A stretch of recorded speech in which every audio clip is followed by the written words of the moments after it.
Ladies and gentlemen, welcome back to another episode of Investing for the Common Man. My name is Luke, and I'm here to help you save not only your hard-earned cash, but also your valuable time. Unless you've been living under a rock for the past month, you know that we are living in the midst of a global health crisis that has also led us into an economic crisis. You might have also heard on the news that the federal government has used nearly every tool at their disposal to stimulate the economy. Now, you might be tempted to ignore all this as political nonsense or even hold contempt towards big businesses asking for bailouts. But it is important to remember that you, as an American consumer, are the backbone of the U.S. economy. Today, we're going to look at how you can and will benefit from this $2 trillion aid package from Congress and several of the other actions taken by the Federal Reserve. Please do me a quick favor and take 2 seconds to subscribe and hit that like button.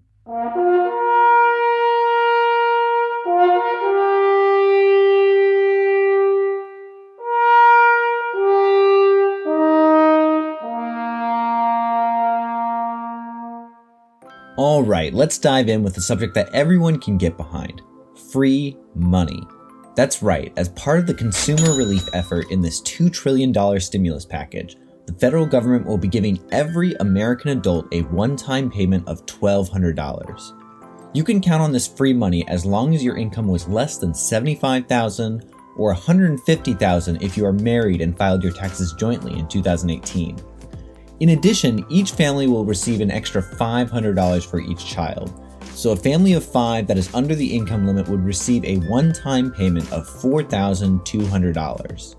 The idea behind this is to quickly put cash into the hands of Americans who are struggling with loss of work or unforeseen expenses due to the disruptions of COVID-19. For some people, this will help them make their next rent or credit card payment. Others will be able to buy necessary food and medicine. If you're one of those people with a salary job and have not lost your income, you might consider spending some of this money at local businesses that have lost revenue but are still trying to pay their employees. As you can imagine, logistics of distributing that much money to hundreds of millions of people will be no small feat.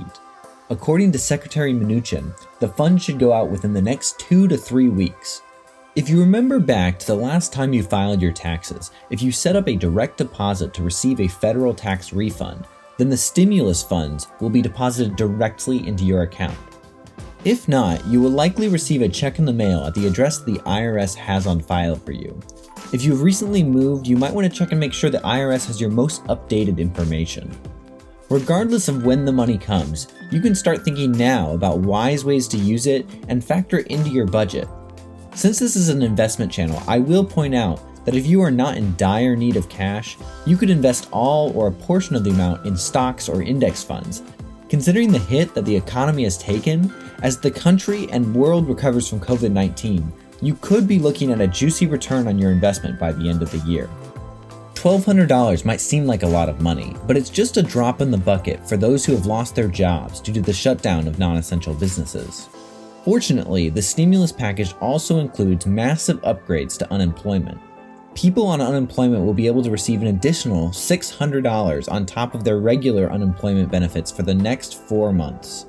In addition, gig workers like musicians with no concerts to play will for the first time ever be allowed to apply for unemployment benefits. This doubles, or in some cases triples, the amount that many Americans will be able to collect on unemployment insurance. So if you've been laid off by no fault of your own, you should certainly take advantage of the now modified unemployment benefits.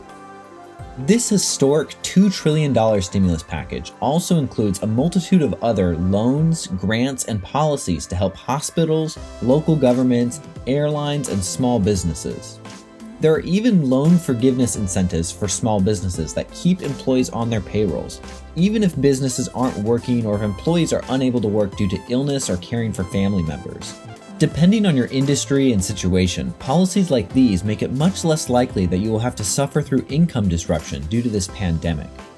The billions of dollars going to hospitals, research, and local governments will help us as a society combat this pandemic and potentially save lives. In addition to Congress passing the stimulus package, the Federal Reserve has been taking aggressive action to support the economy. A lot of these moves are quite arcane and technical, and really don't directly affect the average consumer. But by controlling the flow of credit, they have ensured that banks remain liquid and are able to continue to do business. If it were not for the actions of the Federal Reserve, the lack of available money for emergency lending to local governments and businesses would cause a chain reaction of bankruptcies that would dwarf not only the 2008 recession, but also the Great Depression of the 1930s.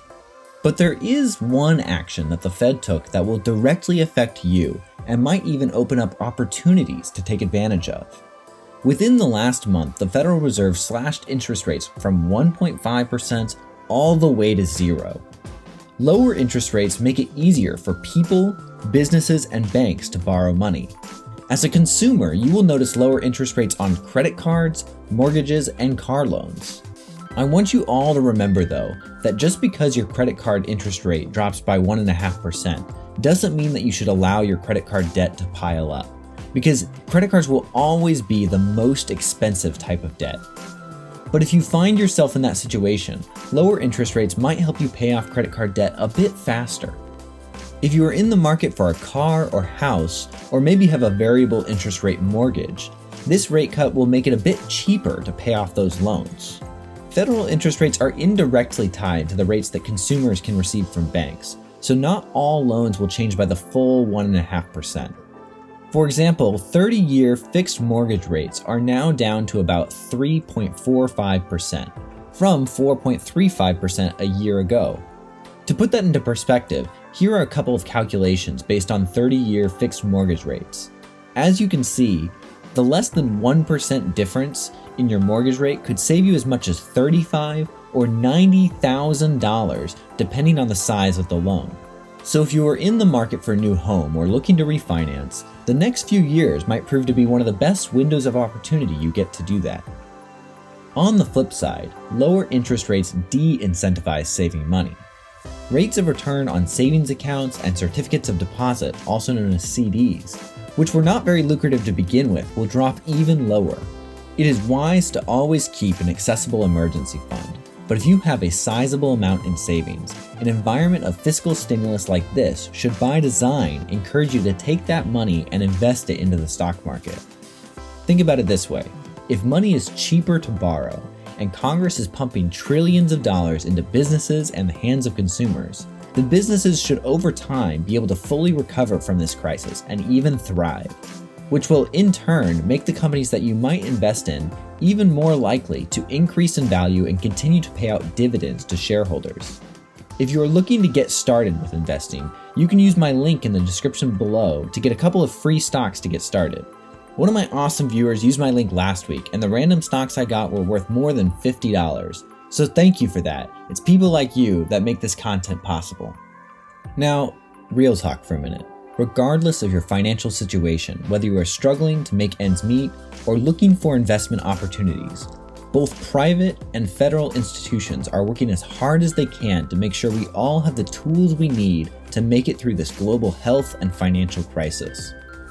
While many businesses have had to lay off employees, other businesses that are experiencing increased demand like Walmart, Amazon, and FedEx are hiring hundreds of thousands of workers.